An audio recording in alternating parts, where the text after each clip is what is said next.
ရှင်စရာလေကိုသာရှိုက်သွင်းဖို့စာလောင်လို့အသလိုမျိုးငါဘဝသေးစိတ်တစ်ခုလုံးမင်းချင်းငါမနေတော့အခုတတိငါ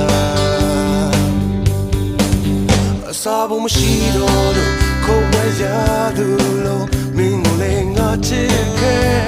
တဲ့ချုံမရဘူးကွယ်မျက်စိကန်းတဲ့လူတယောက်ကဘာတပတ်လမ်းလျှောက်ခံတယ်လို့ဒုက္ခရရ